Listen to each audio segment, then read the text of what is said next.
Welcome to Amplify, the personal brand business show. Today on the show, Bob is speaking with Matthew Pollard.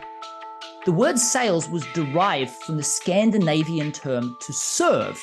And the best way to serve your clients, if your product makes their life better, is to get them out of their own way so they can start the process of making their life better and stop them from going out looking at other vendors that may sell them something that doesn't leave them better off. So if you truly believe in your product or service, you must learn a way to get your customer out of their own way.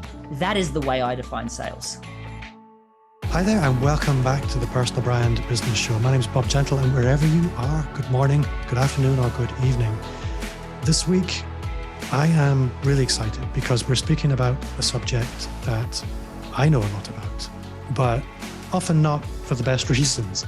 This week I'm really excited to welcome Matthew Pollard to the show. Matthew is the author of The Introverts' Edge to Networking and The Introverts' Edge, How They're Quiet and Shy. That would be this guy, can outsell anyone. Matthew, welcome to the show. Thanks for having me, mate. I'm excited to be here. So I am so excited. I have fluffed my normal intro. I have never done that before. And I just went. Good. I'm glad to hear that. What's really interesting, I got hold of a copy of The Introvert's Edge, How the Quiet and Shy Can Outsell Anyone. Wasn't easy to get, I'll be honest, because I think that book was 2018. You've got a bigger fish to fry right now. But it's a really good book. Glad to hear that. Now, before I get carried away, for the listener who's meeting you for the first time, this is probably the best place to start. Rather than me make a mess of it, can you just tell us a little bit about who you are, where you are, and what it is you actually do?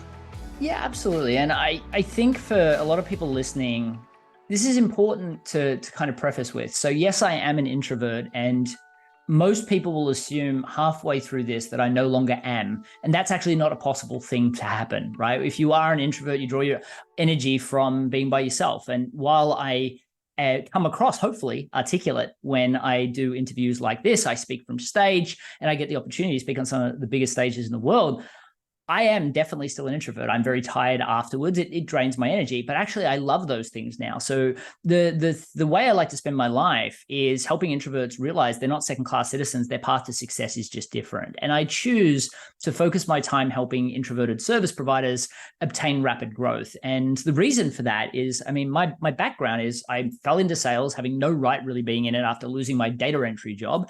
And it was just before Christmas in Australia, which is, I mean, we have a summer and Christmas break at the same time. So there's no jobs to be had except for these 3 jobs that all had the word commission only next to it. Well, I taught myself how to sell watching YouTube videos.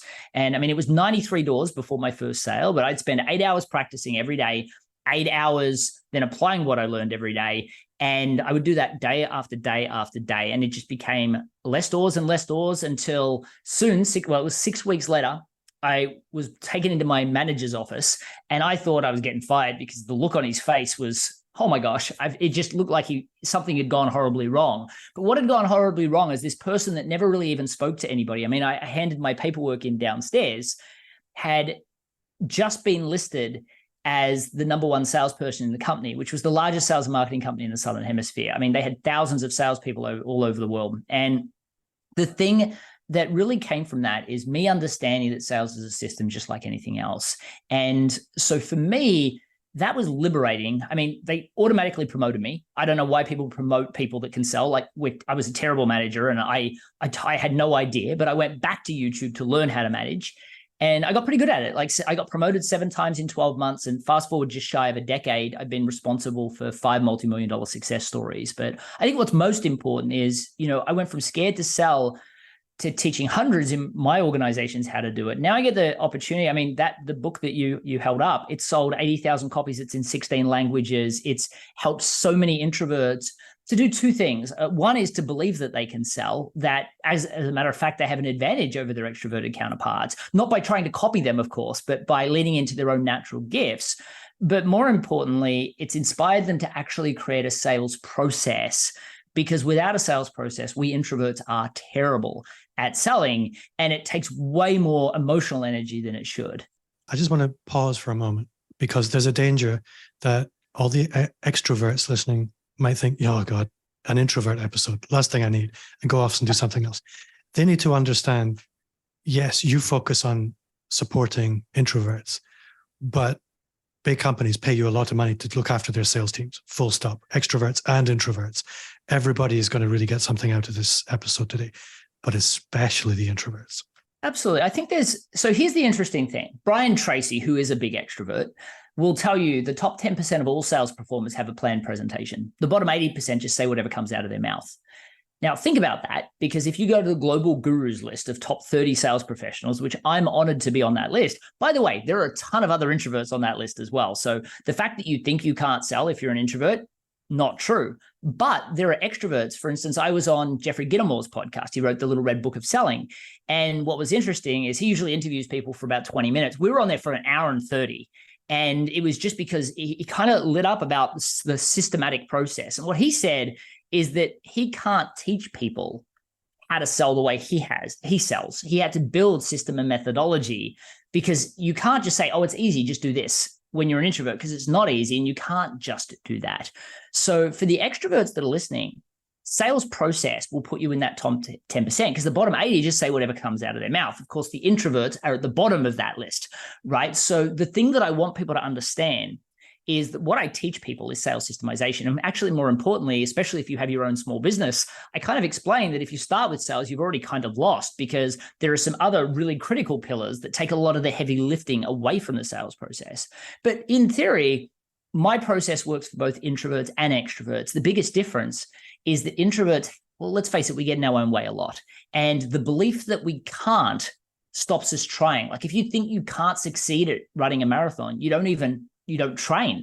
And what kills me is that there are all these people that don't jump into sales. Now, firstly, if you love copywriting, if you love graphic design, if you love those things, I'm not saying you need to get in sales, but if you want to be in sales, maybe because it's a great opportunity to make great money, even if you're not degree qualified, believing that you can is really important. Maybe that's why you haven't jumped into it. I interviewed Victor Antonio, who's an introvert, and he's on that list of top 30 sales professionals just yesterday.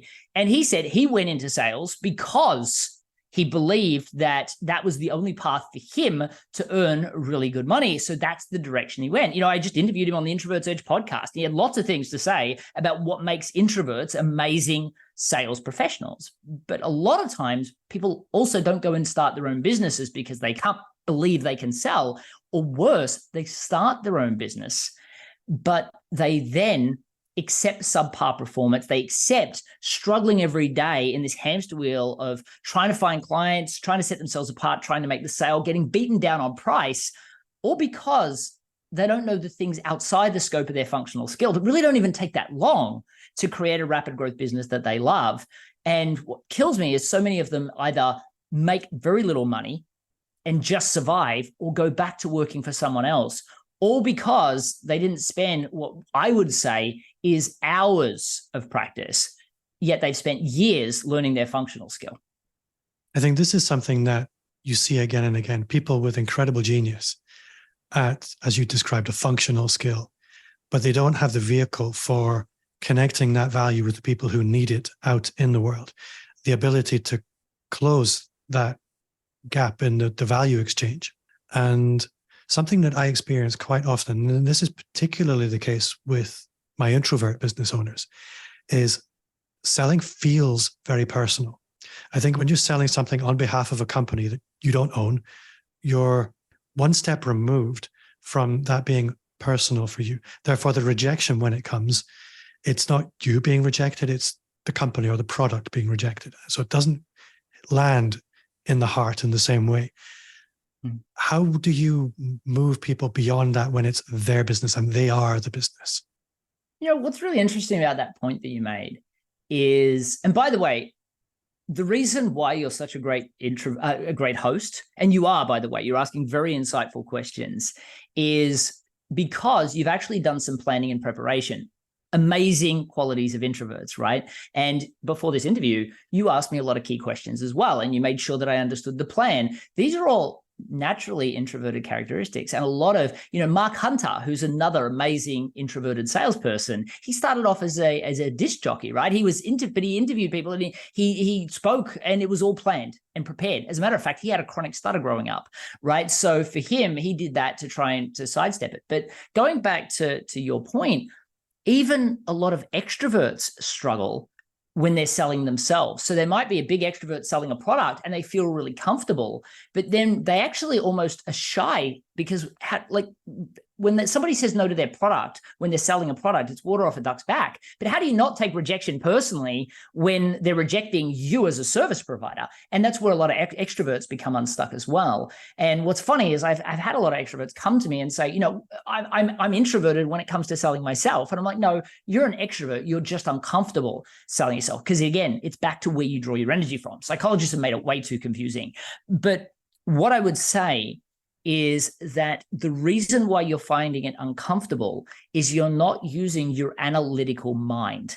What I mean by that is the way I look at sales is the way Henry Ford would look at producing a motor car. And I think that I'll give you like if Henry Ford had defects off the line, he wouldn't go, oh my gosh, I was never meant to build cars. He would say, okay, how do we reduce the number of defects? And the thing that's really liberating about that is sales becomes this external process. Now, first thing that you need to understand is you need to treat it like a science experiment for this reason, especially if you change more than one thing at a time, you don't know what's blowing up in your face. And if you're just winging things, of course, you have to take that personally because they are evaluating you based on your ability to sell and your ability to deliver their product. But usually then what you think they're rejecting is you and your ability to deliver. No, they're actually rejecting your ability to sell because what they're saying is this pitch wasn't good enough. I'm going to talk about the word pitch in a second. But what I do is I say, here is an external process that I use to sell my services. And it has, 7 steps. And by the way, you don't need to hire me to learn those 7 steps. If you go to the introvertsedge.com, you can download that first chapter for free. And, my publisher hates me when I say this. You do not need to buy my book to actually transform your sales. Like you can go there, download the first chapter. First thing, I'll help you believe you can sell because that's the most important piece. And then I'll literally give you the 7 steps. If you do nothing more than put what you currently say in to those steps, you'll quickly realize some things don't fit. Throw that out. You shouldn't be saying that to customers. Then you'll realize there's some things out of order and you fix that. Then you'll realize there's some gaping holes, usually around asking questions. And I don't mean just questions in general. I mean the right questions. And then telling stories as opposed to just hitting them with a fire hose of jargon or trying to coach them on the spot, which they didn't ask for. So once you do that, you'll easily double your sales. But why is that? There's 2 reasons. One is doing things in the right order is important. But the second thing is it becomes this process that's external. And by the way, it doesn't need to be my process. Just find a process and don't try and piece together a whole bunch of people's processes. Sales is not like mixed martial arts, and you do not know enough about sales to pick which strategies go together. So, even in that book that you held up, which I appreciate you doing that, I say in the first in the first chapter, there is nothing you're going to learn in my book you can't find in other books. All I've done is put it into a methodical process that works for introverts.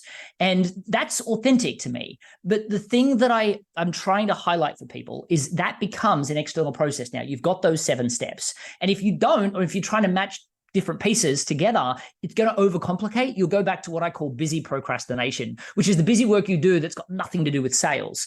But what I would suggest to you is have that pieced down system. And once you have that, you now look at it like a scientist and you say, which thing should I change today? Do a few sales calls, go to a few meetings. Okay, did that work? Did it not work? Use the data, not the emotions, to judge it. And here's the thing that I love the most. That brain of yours is both a positive and a negative thing. At night, you can ruminate on all the silly things that you did. Or you can use it as a continuous improvement brain and say, which one opportunity for improvement is there? And as soon as that happens, all of a sudden, all your emotional connection to rejection goes away because you're just looking for data points. And that's really powerful, as long as you don't believe you're selling in the way most people perceive sales. And this is the critical point that I want to give you, especially if you've got a product that doesn't help somebody or doesn't offer value, please don't listen to the rest of this podcast because I do not want to help you, right? Go sell something else. But if you've got a product that actually makes somebody's life better off, here's the thing. Sales is not used car salesman kind of the reputation it's kind of got. The word sales was derived from the Scandinavian term to serve. And the best way to serve your clients, if your product makes their life better, is to get them out of their own way so they can start the process of making their life better and stop them from going out looking at other vendors that may sell them something that doesn't leave them better off. So if you truly believe in your product or service, you must learn a way to get your customer out of their own way. That is the way I define sales. As you were speaking there, I was reminded of something Mike Vardy, productivity ninja, said, which is frameworks foster freedom. And most people's sales process, if they're not trained or if they're not disciplined, is chaos, and it's luck, and it's winging it. And it's just hoping people will ask them if they could buy something, please. What I'm curious to ask, and I think I'm asking this on behalf of a lot of people. Somebody once said to me, if you want more sales, then you need more conversations. And on the one hand, that sounds perfectly logical. But having conversations is superficially easy. I can go out and have lots of conversations, but crossing the chasm between a conversation to a sales conversation, it's a whole different thing. Sales conversations tend to be mutually acknowledged, permission-based. Do you mind if we have a conversation about this thing? Within your process, how do you help people cross that bridge? So there are a couple of elements there. So first thing is, I take real issue with the concept of having more conversations. And I'm reminded of the digital marketing world as we talk about this. And I'm sure we've all seen ads that say, I can fill your calendar with 60 appointments this week. Just book a call with this number, or, click on this link. That's horrifying to me. Firstly, I don't want to have 60 phone calls this week. But secondly, how bad must your closure rate be to need 60 calls every week? Or how terrible must your product be to lose people for not delivering the product well? And I see agencies do this. Horrifying to me.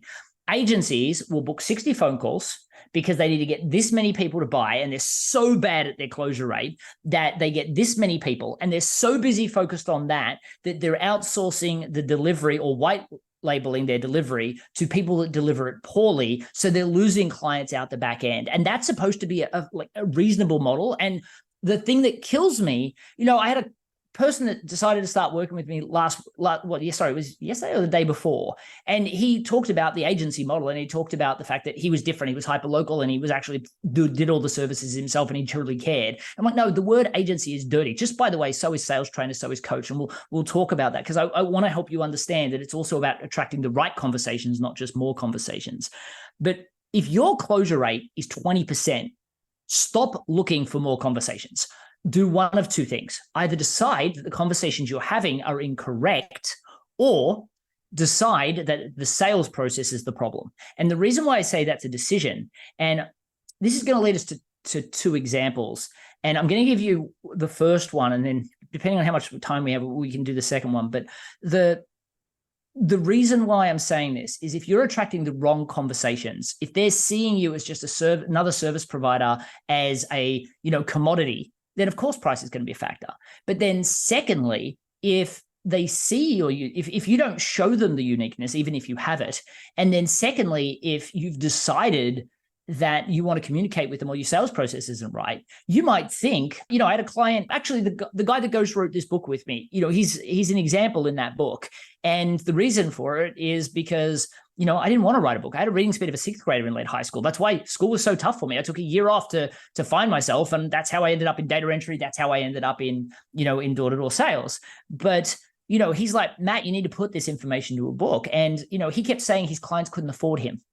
And I was like, well, when did you decide that? And he said, well, people were paying me. I'm charging $20,000 for a ghostwritten book. And as soon as I mention the price, they're nowhere to be found. Like, they ghost me. And I'm like, all right, well, help me understand. Like, well, firstly, what did you do next? Well, he put the price on his website. Then no one contacted him, and that confirmed it for him. And then I said, well, hang on a second. How are you communicating with your clients? And he's like, well, they send me an email, then I send them an email. I'm like, oh, what do you think your clients don't like doing? He's like, well, what do you mean? I'm like, you're a ghostwriter. What do you think your clients don't like doing? He's like, well, writing. I'm like, how are you corresponding with these clients again? These ridiculously long emails. I mean, I don't care if he was $20, I wouldn't have paid him. As soon as we fixed that and we fixed his messaging and things like that, I mean, he'd gone from making $27,000 in 2013, $12,000 by October of 2014, to we put his price up to $40,000. He closed 2 deals within 6 weeks and a third one by the end of the year. By the following year, he closed just shy of 300,000. And the following year, now he charges 130,000 for the ghostwritten book.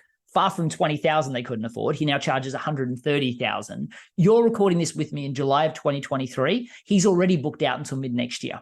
So a lot of times we decide that our customers, that they're the wrong customers incorrectly, but you actually might be right. So let's cover that as an example. I worked with a client years ago, and she was a language coach out of California, and she taught kids and adults Mandarin. And, she charged $50 to $80 an hour successfully for like a decade. But the problem she had is a fewfold. One was there were people moving into California from other states of the US and internationally that were moving into California, willing to charge people $30 to $40 an hour for Mandarin education to get their first clients. There were people from China now, thanks to this global economy we live in, saying, oh, look, I'll do it for $12 an hour on Craigslist. And thanks to this new technology out of Silicon Valley, it was like, Bob, I'll teach you Mandarin, you teach me English, we just won't charge anyone anything. So she's competing against free. And so she comes to me for sales advice, right? She picked up my book, The Introverts Edge, and she's like, this book's going to teach me how to sell.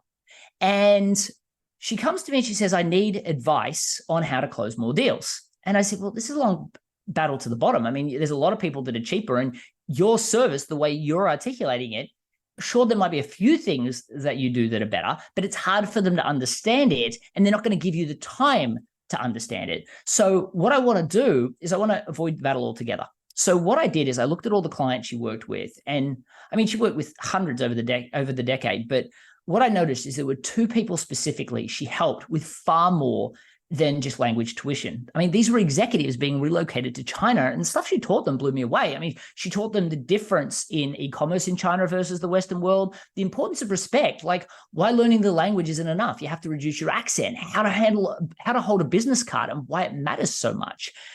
And then probably the most important was she helped me understand the expectations of a sales conversation, right? Like here, Bob, if I was trying to sell you something, and I was really bad at sales, the way we know it in the Western world, at the end of 45 horrible, grueling minutes, I might say something even more terrible, like, do you want to move forward? And you'll say something like, yes, no, or let me think about it. If I reach out a week from now and you still want to think about it, good luck getting that sale, right? I know that my chances are gone. China, they're going to want to see you maybe 5 or 6 times before they discuss business. They're probably going to want to see you drunk over karaoke once or twice. It's just who they are. But here's why. They're doing 20, 40-year deals. They want to know the person they're doing business with, the character of that person, right? You'll lose the deal if you talk to them about business in the first meeting. So she helped them understand that. And I'm like, look, Wendy, this is so much great information. You're doing so much more for these people than just language tuition. What are you doing? She's like, well, just a few things. I'm just trying to help people. And everybody listening to me right now, I promise you, there are things that you're doing that you don't recognize for your clients. Otherwise, no one would sing your praises. No one would pay you a premium. So what you need to do is realize that. And what I said to Wendy is, look, you're stuck in your functional skill. Is it fair to assume as a result of the assistance you're giving these people, they're going to be more successful when they get to China? And she's like, yeah, that's the point, right? I said, great, let's call you the China Success Coach then. Forget about Mandarin education for a moment. Let's create what we ended up calling the China Success Intensive. It was a 5-week program that worked with the executive, the spouse, and any children being relocated to China so they could be successful as a family unit. Now, she loved the idea of this, but she's like, well, who do I sell it to? What she's now asking is, where do I go for leads? Now, I said, well, what do you think? Now, everybody goes to the easy source. She's like, well, I think the executive. And I'm like, that makes sense. I mean, I was terrified moving from Australia to the US. Imagine going to a place they don't even speak the same language. I just don't think it's your ideal client, though. And she said, well, the company would pay. I'm like, that makes sense. Yeah, a lot of companies have got millions of dollars riding on the executive being successful. Still don't think it's your ideal client. Frustrated now, she looks at me, she's like, well, who then? And I said, I think it's the immigration attorney. Now she's looking at me like I'm speaking a different language. So I said, look, Wendy, here's what I think. Immigration attorneys get paid $5,000 to $7,000 for doing a visa, all the bureaucracy that comes with that. They got staff to pay, they got rent to pay, they got to get a customer, which a lot of times costs money. I said, I reckon if they charge $5,000 to $7,000, they'd be lucky to make $3,000 for a successful visa. I said, so just offer them $3,000 as a commission check for any successful introduction. They love the idea. They're like, double my revenue for a simple introduction. What have I got to say? So they met with their clients, and when they handed their visa, they would just say, I just want to make sure you're as ready as possible to be relocated. And the executive would always respond with something like, I think so. I mean, we've got our place sorted. We've got our visa now. Thank you. We're learning the language. Kids are getting pretty good at it too. I think we're set. And they would just respond with these words. There's a lot more to it than that. I think you need to speak to the China success coach. When you would then get on the phone with the easiest seller in the world, these people were terrified to go. The organization was motivated to pay. Think about how good a salesperson she had to be then, right? She charged $30,000 for doing this, minus a $3,000 commission check. She made $27,000 for the easiest sale in the world. That's the power of what I call a differentiated message, right? For her, she had to look at what she did outside the scope of her functional skill. The e-commerce, the respect, the rapport, and then say, what is the high level benefit of that, which is China success? For me, I mean, I'm a business coach. I'm a branding expert. I'm a social media strategist. The only thing I can promise you is nobody cares. They don't care how hard it was for me to learn these things or how long I spent learning them. But when I say I'm the rapid growth guy and I specialize with helping introverted service providers obtain rapid growth in their business, the simplicity in that message gets me heard in the crowded marketplace. And it means that when people come to me, they see me as a category of one. They see Wendy as a category of one, which means they're not negotiating price with me. They're not even comparing me with somebody else. They want the rapid growth guy. And that's what I want for everybody listening. I think what you described there beautifully is most people don't really appreciate their own value and to whom it's most valuable. Absolutely. It takes a little bit of internal work to really understand what's possible. It requires a bit of internal and external storytelling.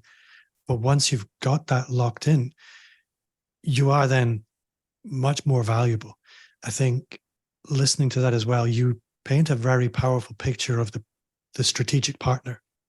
I think a lot of people, I was going to ask you about prospecting, and I'm aware of the time, and I'm not going to do this, but I think a lot of people, they leave opportunity to chance. Opportunity doesn't happen by accident. There are only 4 routes. There's ads, there's content marketing and inbound leads, then there's outbound, knocking on doors, and then there's relationships. And we've kind of spoken about all of those a little bit today. But I think most people who are successful in selling anything will always tell me, yeah, I do all of those.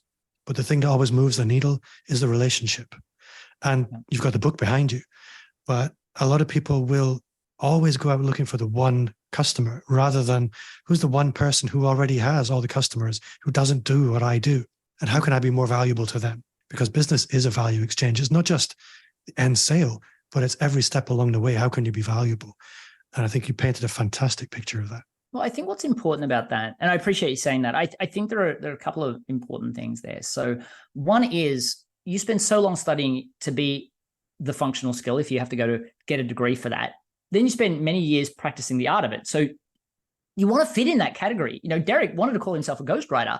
We called him the authority architect, and we focused him on a niche of highly complex business, people that needed to write highly complex books to make them, simple enough to read and enjoyable to read. So more than just, their mother-in-law read them.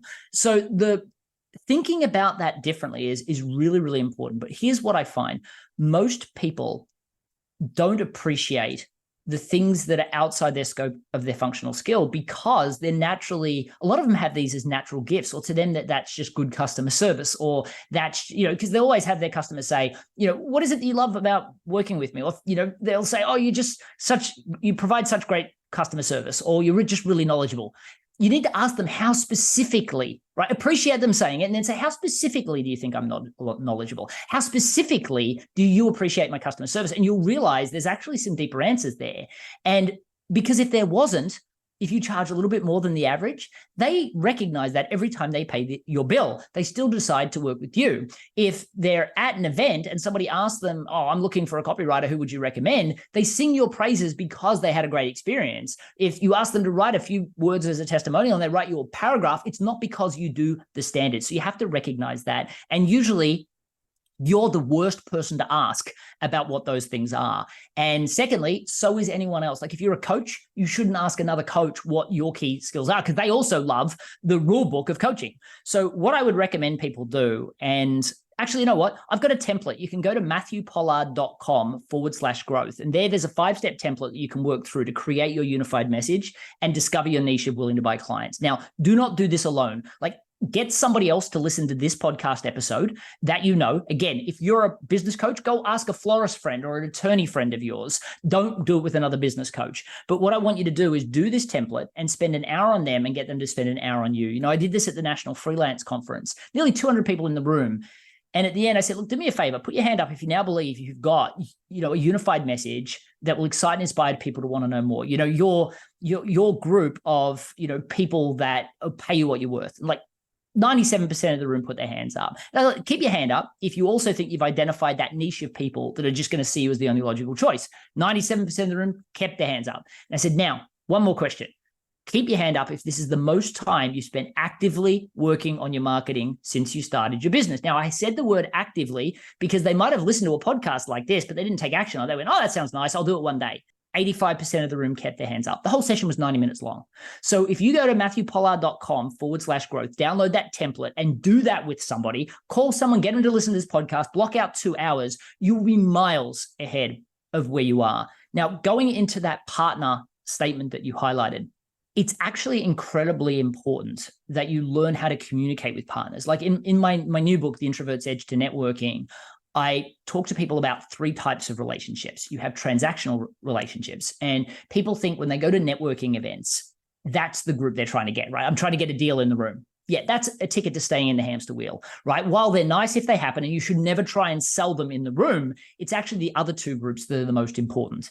And those 2 groups, the group of what I call momentum partners, these are the people that you see value in what they do. They see value in what you do. You're not competitors with each other, but you offer complementary services, or you just really believe in each other's stuff and you're willing to share it. These are the kind of people that will introduce you to be on podcasts. They'll see a client that you might be a good fit for and they'll introduce you. They'll, you know, invite you to into an association they're speaking at. All of those things and make perfect momentum partners. Now, you would be doing the same for them as well, not because there's checks and balances and you have to do, there's a certain arrangement, but because you believe in their stuff like they believe in yours. And it doesn't need to be equal because you care about what they do and you believe that it's important. Then you've got these, what I call groups of champions. Champions are the people that, gosh, if they ask you to take out their laundry, you would do that for them because these are the high-level influencers that would do, they believe in you enough to introduce you and open doors that you just can't. Like Ivan Meisner, the founder of the world's largest networking group, BNI, is one of my champions. You know, Ryan Dice, the founder of digital marketing, one of my champions. Strong introverts, believe in my stuff, introduce me to a bunch of people, right? So I've got a whole list of those, and my business moves forward, my rates move forward, my ability to get clients move forward because of these momentum partners getting me on podcasts, these champions giving my work credibility. That is the key out of the hamster wheel, and most people get it wrong. But you don't attract people in a networking room or online if you have such a bland vanilla message that doesn't work. You know, I always say, like, if you can't be the clearest, you have to be the loudest, right? And that's why you have all these loud people in networking events. And that's why you've got people posting online every 10 seconds. Gosh, they're taking a photo of their dog or their donut for something to say. It's horrible. But if you can't be the clearest, you have to be the loudest. So I focus on being the clearest in the networking room. And then I focus on utilizing being the clearest and using automation, which means I don't have to work so hard and I don't do anything. Like I don't remember the last time I was on social media, but I drive tons of people from social media to me every day. And here's the key. You need to learn to articulate what you do in a paradigm of passion and mission, not functional skill. I'll give you an example. When somebody meets you, normally when somebody asks you what you do, you might say something horrible like, oh, I'm a sales and marketing coach that works with small business owners. Maybe you listen to me and you went super niche, like I'm a small business coach and I work with introverted service providers. The response you're going to get, they either hear the word sales and they're like, oh my gosh, I don't want to be in sales. You know, they look at you like you're one step above a scam artist. It's horrific. On the other hand, I say I'm in marketing and go, oh, I did marketing. How much do you cost? Well, now I'm talking price. I just met them. We're in a networking room. Horrific. Alternatively, they say, oh, I'm already in marketing. I've already got somebody that helps me with marketing. And now I've got to be like, oh, I've got magic ruby slippers. I'm different. Yuck. What I do is different. When somebody asks me, firstly, I'm interested before I'm interesting because I want to give value before I try to get value, right? But the second thing is that when somebody asks me what I do, I respond with just this. Oh, thanks for asking. I'm the rapid growth guy. Like they should know what that is. Like I just said, I'm an accountant. And when they respond with, oh, what exactly is that? I say, Well, one of the things I love to see more than anything in the world is an amazing introverted service provider with enough talent, skill, and belief in themselves to go and start a business of their own. But what I find is more often than not, they get stuck in this endless hamster wheel of struggling to find interested people, trying to set themselves apart, trying to make the sale, really feeling like people only care about one thing: price. Do you know anyone like that? Now, of course they do, right? Especially if I've done my homework, I'm an introvert and I plan who I'm going to speak to at a networking event, which you can also do, and which networking event to go to. So they'll respond in the affirmative, and then I'll say, well, I'm on a mission to help these introverted people realize that they're not second-class citizens. Their path to success is just different. But success for them really means focusing on 3 things outside the scope of their functional skill, which they're usually amazing at. And that's what allows them to create a rapid growth business that revolves around them, their family, and their life, not the other way around. Actually, you know what? Let me give you an example. Then I might tell a story. Think about the difference there. I talk about passion. I talk about mission. My want to help, my want to serve, not, hey, here's what I do, here's what I sell. Do you want to buy from me? Because I'm trying to buy a new car, and getting you as a client would be really helpful. One is about service. One is about trying to sell. And one attracts momentum partners and champions. The other one repels them. Good grief. You just keep spitting them out. Honestly, I'm gonna decline your story because I know what the time is and I know what time we need to finish. And honestly, I have never made as many notes as I have today. I have rarely left a podcast interview with as many action points. So I need to cool down here. This is just really intense. I've had so much fun.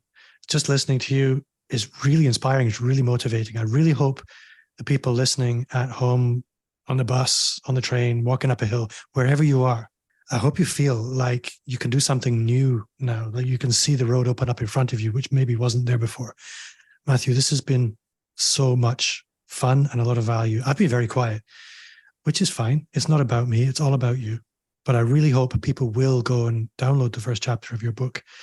If people want to connect with you, if they want to go deeper with you, how would you like them to do that? Yeah, I appreciate that. So firstly, I will tell people, and I just want to remind people, I am an introvert. What you're experiencing is a huge amount of practice and preparation and 150 interviews prior. And that is why I can keep delivering over and over. Most people can't do that because they don't practice if they're introverted. And an extrovert will struggle to stay on topic. Now, that's not to say they can't learn to do that, but it requires a different skill set. And I don't see any of this as disadvantages. We just have skills gaps. But what I would highly recommend, sure, you can go to my website, MatthewPollard.com. You can check out the Introverts Edge podcast. And if you're a business coach, you can check out the Better Business Coach podcast. But for those people, keep it simple, right? We always go and gravitate to 1,000 things. Go to MatthewPollard.com/growth, create your unified message, and discover your niche of willing to buy clients. Then go to theintrovertsedge.com, download the first chapter. Again, you don't have to buy the book. Believe that you can sell and build a basic system based on just the chapter headings and the framework that I give you in the first chapter. That will transform your business. That is where I would start if you're just hearing about me today. And Matthew, what's one thing that you do now that you wish you'd started 5 years ago?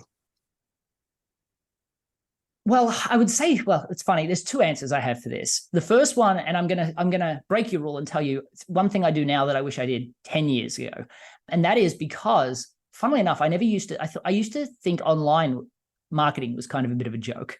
And the reason for that is I was an introverted guy that learned how to sell, and I took a lot of my identity and pride in the fact that I learned how to sell. So I assumed everybody that was doing digital marketing was just people that were too scared to pick up the phone, and I clearly wasn't scared anymore. Pride. Except for the fact I was just deluding myself, right? So, for me, the first time I went on a podcast and I shared the story of Wendy, my email list exploded. And then I started realizing that these people listen to these podcasts over and over again. And I could use social media on autopilot. And I was like, oh my gosh, I can't believe I didn't do that. And with the right strategy, you really can get people to chase you from all over the world. What I wish I did 5 years ago would be speaking from stage in a different way. I was telling you beforehand, and I never really wanted to speak from stage. It was just a great way to get clients originally. And so I always knew I had great content or amazing content, but I just thought I was a good speaker. And then because of COVID, I did virtual and I became much more emotive. And I'm like, oh my gosh, I wish that I did that more effective. I had have done that from day one. I always practiced on preparing what I was going to say, but I never focused on practicing the way my face should look, the way I would hold myself. And when you think about other people that read scripts, and I'm not talking sales here, by the way, I'm talking actors, right? Leonardo DiCaprio, believe it or not, when he delivers these amazing portrayals, he's an introvert delivering amazing script, right? And what he's done is he's practiced the word choice, the tonality, the gesturing, the facial expressions. And when I started to speak from stage, I realized that that is something when I got to virtual that I'd not done. And in sales, that wasn't necessary. But there's a big difference between one-to-one to one-to-many. And I'm so glad and so horrified that I didn't do that sooner. I absolutely echo that. Business career prior to online, I was really good at selling. I was really, really good at it because I loved what I did. But online for me, like you, I thought that was just something for get-rich-quick schemers and YouTubers who just wanted to get rich off monetization, not realizing the honest potential of a global audience, which is wonderful because the nice thing with online is by the time people get to you, they've already decided if they like you or not. And what do we know about sales? People do business with people they like, know, and trust. Isn't it nice if that happens before they get to you? I certainly think so. Matthew, you've been great fun. I'm really grateful for your time. I hope you will come back another time and we can maybe just talk networking. But for now, thank you so much. Mate, it's been a delight. Thank you so much for having me.